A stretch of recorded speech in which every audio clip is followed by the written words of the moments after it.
안녕하세요. 해담원입니다. 오늘은 돈에 관한 얘기를 좀 해볼까 하는데요. 늘 듣는 질문이 나는 언제 돈을 많이 벌 수 있나요? 언제 부자가 될까요? 이런 질문을 많이 받아요.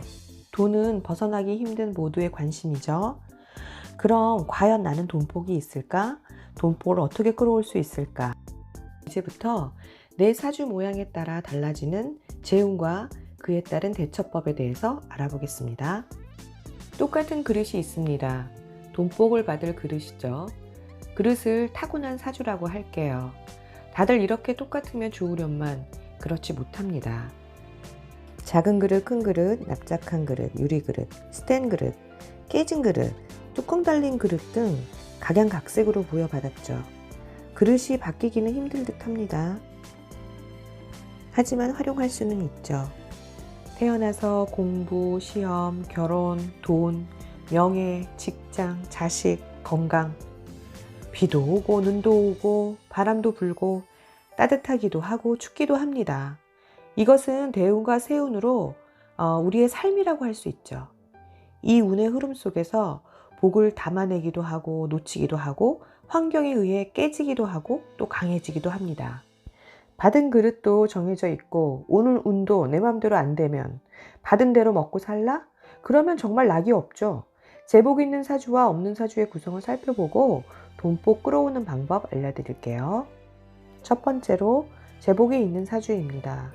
제복이 있는 사주는 우선 내 그릇이 튼튼하고 견고해야 되겠죠. 내가 강해야 돈 운이 와도 다 받아낼 수 있으니까요. 보통 백호살, 괴강살, 또 인성이나 비견이 강한 사주, 또 재성이 귀한 사주입니다. 돈을 내가 지배할 수 있어야 하죠. 이런 사주 정말 부럽네요. 그런데 이런 사주도 주의사항이 필요합니다.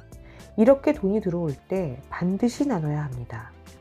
돈이 그릇에 가득 채워졌는데 꺼내 쓰지 않으면, 꺼내서 나누지 않으면 채워졌다 생각하고 돈복이 더 이상 오지 않아요. 나누어야 채워주고 싶어서 하늘에서 더 주고 또 퍼줍니다. 돈복을 타고나신 분들은 나누셔야 더 들어옵니다. 꼭 잊지 마셔야 해요. 두 번째로는 제복이 적은 분들입니다. 돈 들어올 타이밍에 다른 사람이 기회를 채가거나 공짜는 절대 없는 분들.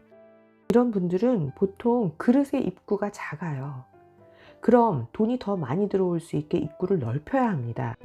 이것은 나를 도와주는 인성을 이용해야 하는데 공부를 하여 전문 직종을 갖게 된다거나 기술이나 자격증을 갖춰야 합니다. 이것은 기술적으로 돈을 끌어와야 해요. 내가 한 만큼 내가 벌겠다.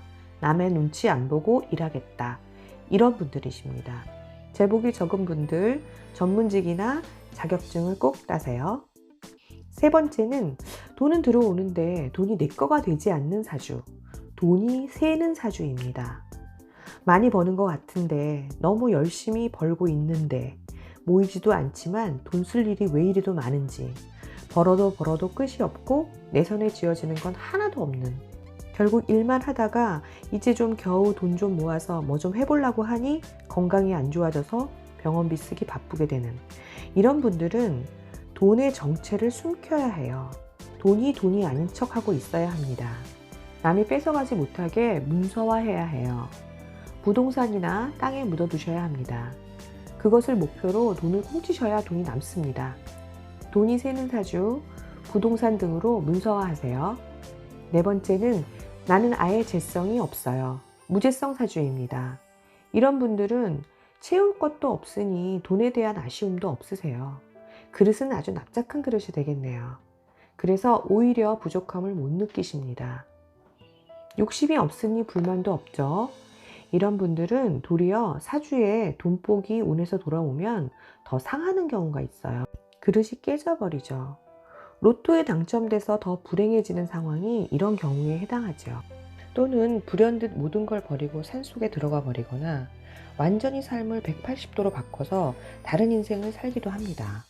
이런 사주는 재산을 본인 이름으로 하지 말고 다른 사람 이름, 자식이나 가족 이름으로 하거나 돈이 생길 때마다 푼돈이라도 아이들 이름으로 보험을 들어준다거나 또 불우한 아이들 장학금을 주는 등 훗날을 위한 투자를 하는 것이 좋습니다. 한 가지 더욱 좋은 건 자신에게 투자하세요. 건강도 챙기고 그동안 하고 싶었던 취미도 즐기세요. 미루지 마시고요. 돈이 아닌 것들이 재산이 될 수 있는 분들입니다.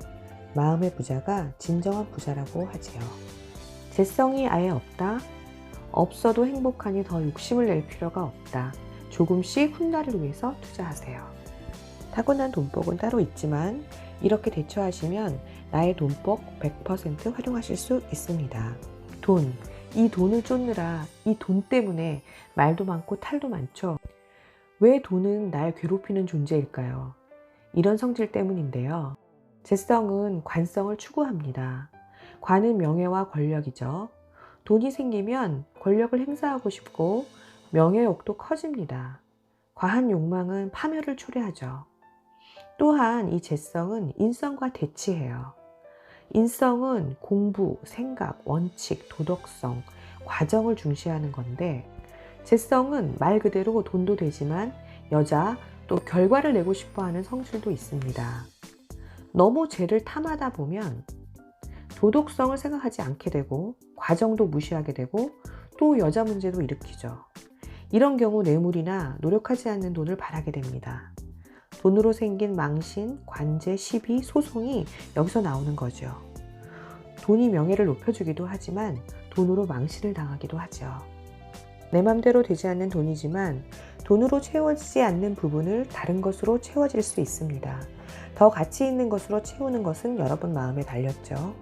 돈 많다 잘난 척 말고 돈 없다 기죽지 마세요. 돈보다 더 값어치 있는 것은 여러분 자신입니다. 유익하셨다면 좋아요와 구독요.